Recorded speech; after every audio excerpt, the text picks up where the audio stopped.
Hello and welcome to 10 by 9, where 9 people have up to 10 minutes each to tell a true story from their own life. I'm Paul Doran, and this is the 10 by 9 podcast.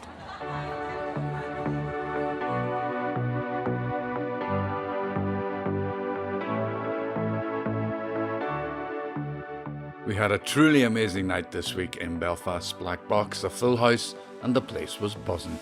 There were more story submissions than ever, which was great. But it also meant I had to email some people in advance looking for volunteers to withdraw. And being 10 by 9ers, of course, enough of them agreed. We also had 3 first-timers, 2 of whom you'll hear on this podcast, with their stories on the theme, night. I stared at the underside of my car, looking for anything out of place or unusual. It's a bit late now, I was thinking, as I awkwardly got up, looking around to make sure no one had seen me. Giggling our heads off at the likes of Billy Big Nose, who used to ride the buses eating raw mince out of a carrier bag. We were living love's young dream. Ben's in surgery and somebody needs to be there when it's over. Why is Ben in surgery? His balls hurt. So, security concerns, a teenage tragedy, and a testicular trauma. That's all to come, but just before that, I'd like to give you a flavour of our live events, so let me explain. I write a short up-sum of each story for the end of the evening, which you don't hear in the podcast, as it wouldn't make sense. Otherwise, everything I say just comes out of my head, which explains a lot, but sometimes that can have its downsides. The only part of this evening that I actually script is at the very end when I do a wee little up-sum of the stories, and I actually writing that out, and I thought, something popped into my head, I thought, that's a great joke. And then I thought, I'm not going to waste it on the end of the evening, I'm going to put it at the start of the evening, but because I don't have a script, there was nowhere to put it, and I thought, no, it's so good, you will not forget that joke. I completely forgot the joke. So, if it comes back to me, and you know what? It was probably crap anyway. What? Yeah, that's right. That's ageism. You're right. It could well be old age indeed, as regular 10 by 9er Lila kindly pointed out. Oh well. Let's get on with it. Our first story comes from one of those first-timers I mentioned. There are 2 F-bombs used very appropriately. Let me introduce Chris Stother. I struggled out of the front door, a large sports bag over my right shoulder and another under my left arm. The salt air filled my nostrils as I clumsily stepped outside into the cold morning air, the silence broken only by the chirps and calls of the dawn chorus. My car was parked directly outside on the small country road, which was poorly lit by the orange glow of the phosphorus streetlights, a slight hint of daylight barely visible on the horizon, threatening the darkness. I've been living in my grandparents' old house for several months now. It was a mid-terrace house, which sat right on the coast, only a single track road separating it from the sandy beach. It had only a small front yard, approximately a metre deep, but this was made up by the massive long garden at the rear, which seemed to go on forever. I'd spent much of my childhood exploring it. Although I had hardly closed my eyes all night, I was wide awake and alert, nervous but excited, and had spent most of the previous hours staring at my alarm clock, petrified of sleeping in. I put both of the bags into the car, the large one thrown into the back seat, and the smaller bag gently placed into the passenger footwell. The tide was fully in. Although I couldn't see it in the darkness, I knew the sound so well as I listened as the waves gently rolled over the sand, only metres from where I was frantically running back and forth from the car to the house, double-checking at everything I needed. I shut the front door before jumping into the driver's seat and taking a breath. Starting the car, I set off, beginning my journey to North Belfast. As I travelled around 100 metres along the road, it hit me, fuck, as the panic set in. I gently brought the car to a stop in the middle of the road before jumping out and dropping to my knees beside the driver's door. I stared at the underside of my car, looking for anything out of place or unusual. It's a bit late now, I was thinking, as I awkwardly got up, looking around to make sure no one had seen me. I needn't have worried though, as it was 5 o'clock on a winter's morning in Clocky, the sleepy seaside village of the Ards Peninsula. Not a light to be seen in any of the houses that I passed. I was disappointed in myself. for not checking the car before I had even touched it. What if there had been a bomb underneath? What would people think? He got blew up on his first day, fucking idiot, didn't check the car. Back then I was full of irrational thoughts like this, more concerned with what people thought than what actually matters. The harsh reality is, if there had been a device under my car that morning, I'd be dead or seriously sore. Hundreds of thoughts went through my mind as I travelled to work that morning. I was so nervous and excited at the same time. Would people like me? Would I be accepted? Was it as bad as everyone made out? And so on and so on. At 21 and fresh out of the police training college, I'd learned all about criminal law, tactical patrolling, personal safety, but in hindsight, my real education in policing was only beginning. I thought that I could take on the world, hearing stories from others what policing in North Belfast would be like, how tough it was, and some of the sights I might see. I was eager to get stuck in, I was eager to prove myself. As I drove along the Ards Peninsula and through the villages on my way to the city, I hardly passed a single car. Soon the dark country roads were exchanged for bright amber glow of streetlights as I moved closer and closer to Belfast. I began to see more traffic on the road, paying closer attention to every car I passed, growing more cautious. A heightened sense of vigilance came over me the closer to Belfast I got. Of course, I had made that journey thousands of times before. This time it was different. This time I was going to police the streets of one of the toughest areas in the city. An area deeply divided with many sectarian interfaces, scenes of regular civil disorder and terrorist threat. At 21 years of age, it was a massive responsibility, and I definitely did not appreciate the gravity of what I had just undertaken, nor did I have the maturity to fully understand the risks involved or impact it would have on every aspect of my life. Policing anywhere in the world is not a 9-to-5 job, but especially in Northern Ireland. The job and the risks associated with doing it are not confined to the working day. We could not take the thread off and hang it in our locker with the uniform. We had to wear it every day, everywhere, at all times, at home, with friends, even in our sleep. I drove along the motorway, breaking off into the north of the city and along the Crumlin Road. I noticed a police Land Rover parked on the footpath. A heavy-set police officer standing at the rear, wearing black body armour and a machine gun slung around his chest, both hands firmly gripping the weapon. His top button was undone, a black clip-on tie clipped to one side of his collar. I could feel his eyes pierce my skin as he stared into my car as I passed, looking for the slightest thing out of place. I thought to myself, what's going on?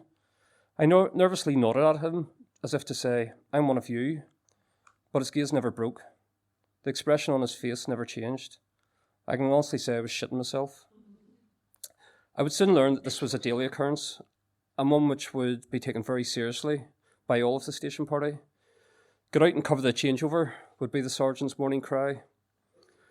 I carried on along the Crumlin Road before breaking left into Tennant Street. I noticed another Land Rover parked at the footpath opposite the junction. Despite only having travelled 30 miles that morning, I felt as if I was a million miles from the sedate seaside village I called home. I pulled into the heavily fortified station entrance, winding my window down and holding my warrant card proudly, presenting it to the heavy armoured window of the Sanger, waiting for the window to open and someone to greet me. However, this wasn't to be. I could barely make out the outline of someone as they glared out towards me, the barrier beginning to lift. No, oh, you must be Chris. Welcome to Tennant Street. Just a silent raising of a barrier, inviting me inside. I drove forward, passing Land Rovers parked in the front yard, many of them bearing scorch marks and scars of what I assumed to be previous outings. Eventually finding a parking space in the back car park, I took a breath, thinking to myself, okay, let's do this. Now, as nervous as I think I'd ever been in my life until right now, but excited about what was to be, I got out of the car and struggled with my kit bag. Throwing it over my shoulder, I began to make my way towards the rear station door. As I tentatively walked, I heard the murmur of a car engine slowly getting louder. Headlights of a car began to light the path in front of me as it slowly travelled in my direction. A dark Audi A4 slowed to a stop, the passenger window already down, a voice coming from inside. "All right, kid, you must be Chris. Away on in there, I'll see you in the locker room." And then it drove away, deeper into the car park and into the darkness. The window sliding closed as it went. I didn't even see who was inside, but I didn't care. Finally, a friendly voice, a welcome of sorts. Suddenly, I felt slightly at ease, as I do just now. Thank you.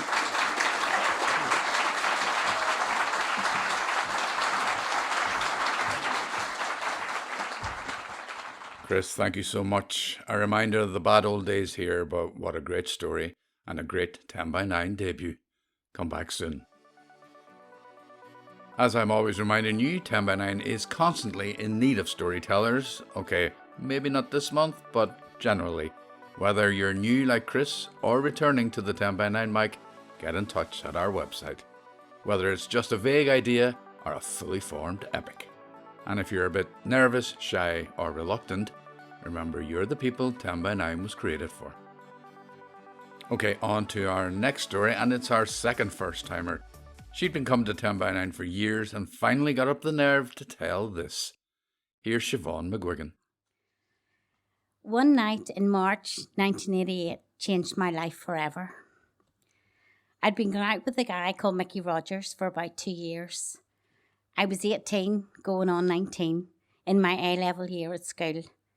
And he was 19, about to turn 20 that coming August. He was funny and gorgeous and was a supervisor in Top Man, which to me then was the pinnacle of success. For anyone who remembers it, Top Man was then beside where the big Boots is in town now. Top Man was upstairs. I'd head into town after school with my mates in my stunning school uniform of green pinafore and brown socks. Stunning not in a good way. Heading up that escalator to see him, leading my mates, I felt so cool. He'd come sauntering over, usually in his own stunning outfit that usually had a shimmer to it, maybe a shiny suit, or those trousers with 1,000 pleats. He looked like the band a flock of seagulls had booked on him, if you remember them.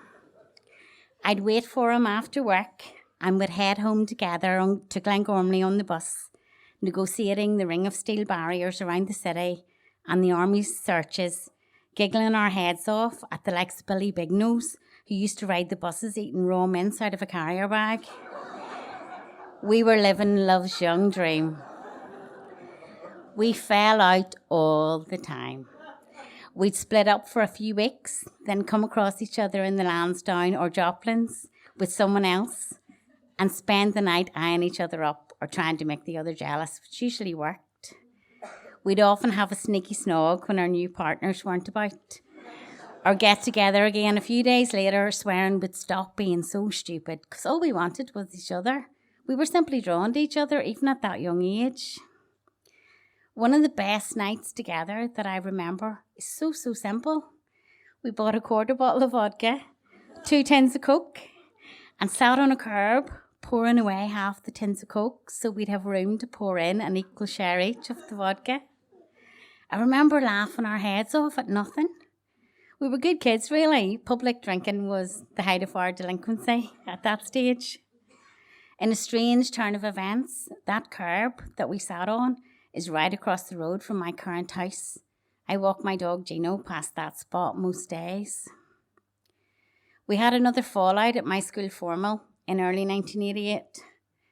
So a few weeks later, when we made up as usual, we decided to keep quiet that we were back together.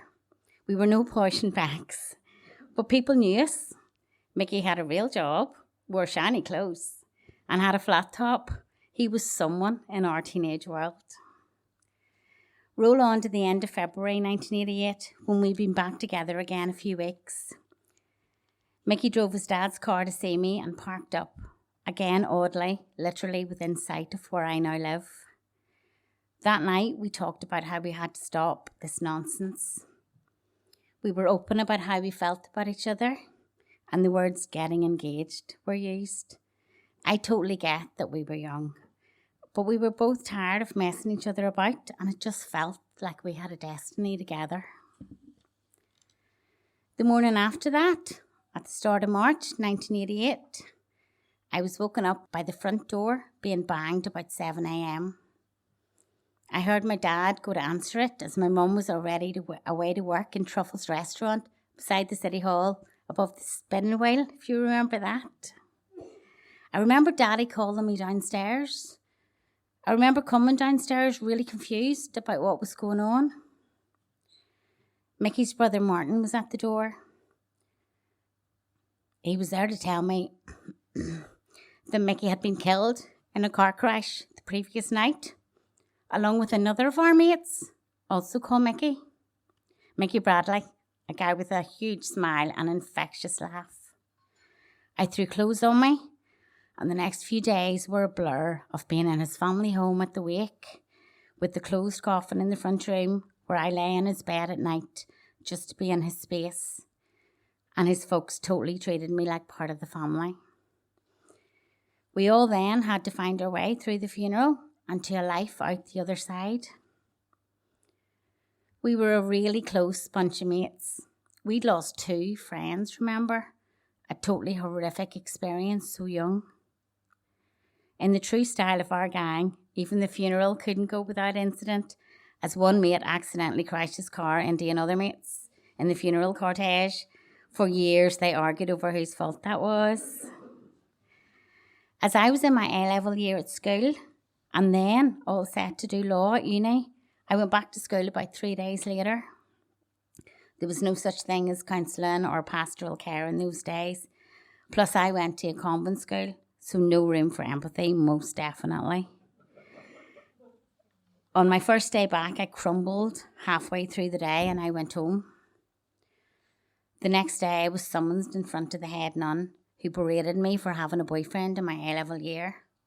She told me I'd be suspended if I ever walked out like that again, all while the Protestant vice head stood behind her with tears running down her face as I sobbed on that big chair in front of the head nun. What got me through was our gang. Mickey had a great bunch of mates with whom I was also very close, and we remain close to this very day. The grief we went through unaided by any external support in those days, only our own resources and Peach Concord, bonded us in a way that I don't think will ever be broken. Mickey's family continued to be amazing with me also, and again, remains so to this day. He had a younger brother called Lawrence, and a while after the funeral, his mum asked us to take him out to help him through this nightmare. She approved us giving him a drink or 2. He was maybe 15, not used to drinking, whereas we'd all learned well about that age, mainly in Lavery's back alley or having climbed the wall into Botanic Gardens for a carry-out. She trusted us to look after him. So we had a wake of our own in a mate's house, the perfect opportunity to introduce Lawrence to Carlsberg Special Brew in significant quantities and most likely a bottle or 2 of Buckfast. Unfortunately for Lawrence, he passed out early doors on the living room rug just as someone discovered a tin of blue hammerite paint in a cupboard. Suffice to say, the wonderful Mary Rogers, who we sadly lost just a year ago, wasn't best pleased when her youngest son, whom she'd entrusted to us, arrived home the next day, hanging like a bat and painted blue like a smurf. It's my understanding that it took a number of weeks to get the paint off him fully. I heard getting it out of his ears was the worst bit. Mickey's wee sister, Katrina, was too young to drink then, or she quite possibly could have ended up painted another colour. Rest assured, we've made up for it since. She was in first year, while I was then in upper 6th, so she wasn't invited to our wake. She is now one of my best mates and calls me her honorary sister. Confident that if fate hadn't intervened, we'd have been formally united as a family. She's a Prosecco girl though, not Peach Concord. We may not have painted each other blue, but we've been very close to it, and it could well happen in the future. Me, Katrina, and Martin, the oldest brother charged with delivering that horrific news to me at just age 20 himself. Katrina's here tonight, are heading together to see Paul Heaton early next year. We're all bonded together forever by that fateful night.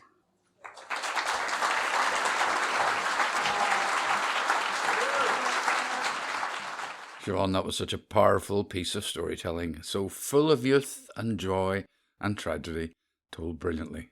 Thank you so much.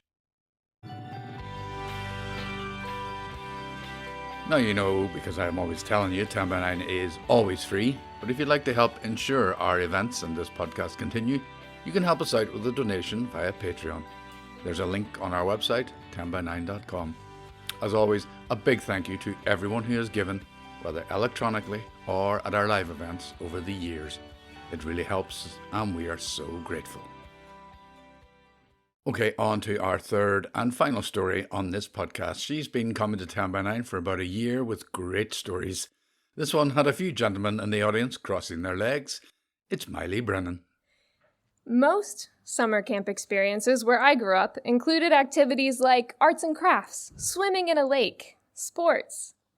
My experience involved driving 7 hours to rural Appalachia, then being put on a work team of 5 to 7 teenagers with an adult, and then going out into the community to do construction projects in grueling Tennessee heat.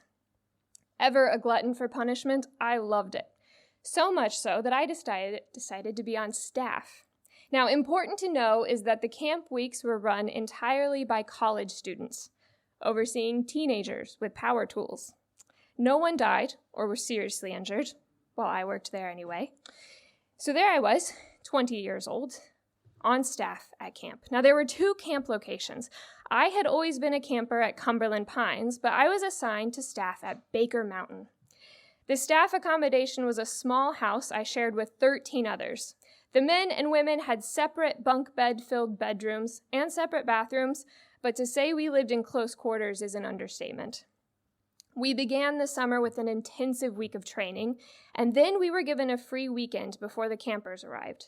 Some staff members took the opportunity to go to Chattanooga or Nashville for a last taste of city life before 8 weeks of camp. I decided to stay at Baker Mountain so I could familiarize myself with the site.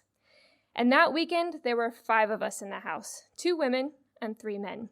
Now, one of the men, Tyler, had fallen earlier in the week. And Tyler had a previous injury that involved a metal rod being put into his leg. So he was in a lot of pain and decided to sleep on the living room and the recliner. That Friday night, the rest of us tucked ourselves into our sleeping bags atop our bunk beds. Beth and I in the girls' room, Ben and Jake in the boys' room. Now, I'm normally a light sleeper, so the fact that I slept through the ensuing events is quite significant.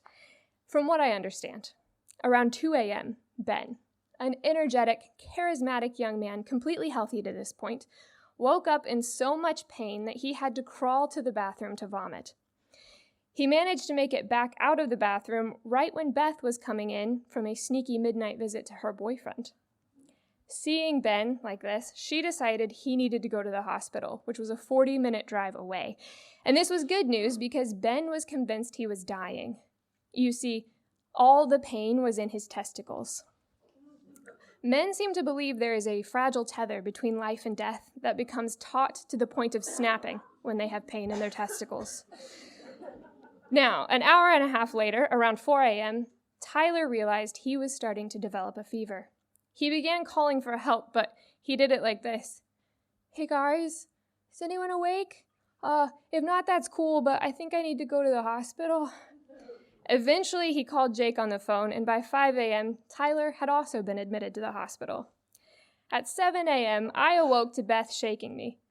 "Dude, you've got to go to the hospital. I haven't slept at all, and Ben's in surgery." "I'm sorry, what?" "Ben's in surgery, and somebody needs to be there when it's over." "Why is Ben in surgery?" "His balls hurt." So I got up and I went to the hospital. Upon arrival, I went to the desk and said, "I'm here for Ben." And before she could point me in the right direction, Jake was by my side. "Oh, Mylie, good. I hardly slept last night. You can be here when Tyler gets out of surgery." "What?" "I'm here for when Ben gets out of surgery." Apparently, Tyler had indeed developed an infection and had to have invasive surgery to fix the rod in his leg. Jake, realizing that he had to stay with Tyler, said some choice words not befitting a Christian camp counselor. And with my genuine apologies for not being able to physically exist in two places at once, I had to leave Jake with Tyler, and I followed the receptionist's directions to the waiting room for Ben. After about 20 minutes, a man came in. He was silver-haired, wearing jeans, a tucked-in salmon pink polo shirt, and a large belt buckle. In one hand, he held a polystyrene cup of coffee, the other one tucked casually in his front pocket. "You here for Ben?" "Yeah, is everything okay?" "Yes, ma'am, surgery went well. He had testicular contortion. We got him all fixed up." At my confused face, he explained, "Oh, testicular contortion is when the internal organs of the testicles get all twisted in on themselves. There's no real explainable cause, because physically twisting the outside of the testicles like this doesn't cause testicular contortion. However it happens, it is incredibly painful. It often leads to the loss of the entire testicle, or the loss of the internal organs, which may make it harder to have kids. But we managed to get everything in the right place for Ben, so he won't have any issues, just some post-operation swelling and pain for a couple of weeks." I stood listening to this explanation with rapt attention. But in the back of my mind, I was thinking, I've only known Ben for a week.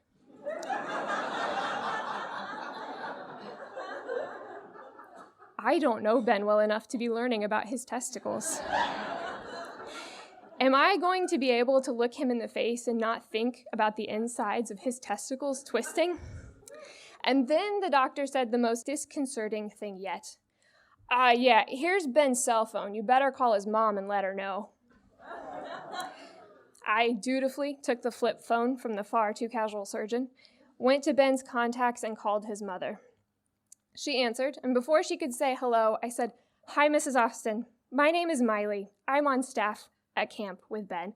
Everything is totally okay, but you should know Ben just had surgery. It wasn't life-threatening, and he's fine." "What? What surgery?" Well, he had something called testicular contortion, but it's all taken care of now." "What is testicular contortion?" By this point, she was crying. "Well, it's when the insides of your testicles get twisted."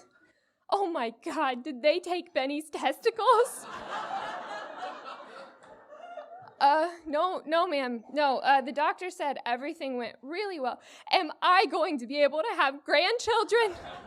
She was now sobbing. "Yes," I said quickly, and I don't know why, but this is verbatim what I said. "All of Ben's testicular functions are in perfect condition."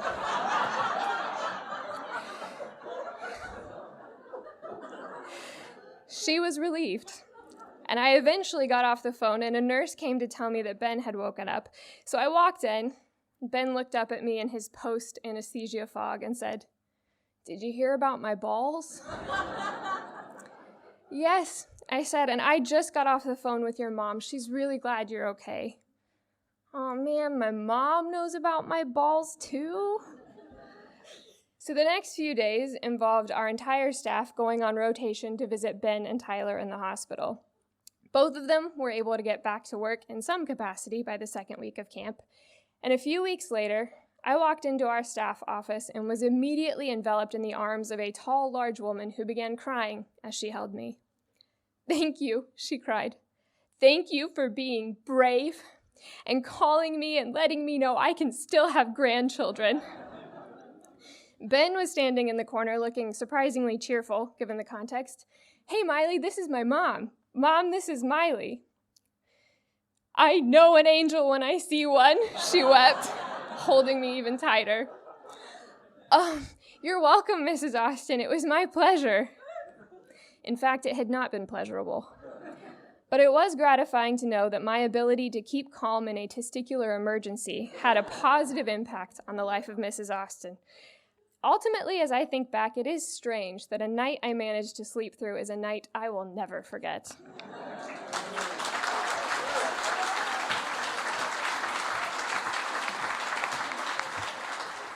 Mylie, thank you so much. So many laughs over someone's privates and not a rude word in sight. Well done, you. Just before we go, another snippet from the evening. Here's my summary of Mylie's story and the great lost joke. Mylie knows more about testicles than most of the men in this room, and she learned it all at Christian camp. As did some of the men in here, I would imagine.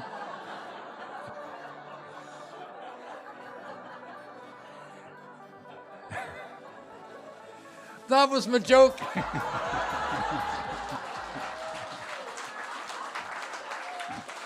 It wasn't really, of course, but hey, it got a laugh.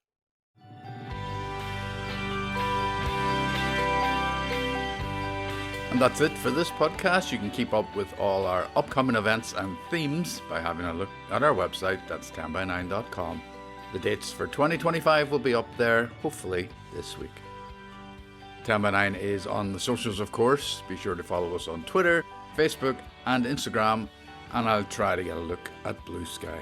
I promise not to flood your feed with nonsense, just information. Thanks to everyone who made this month's 10by9 happen. The wonderful Leanne and Margaret, indispensable. The lovely team at the Black Box led by Neil on this occasion.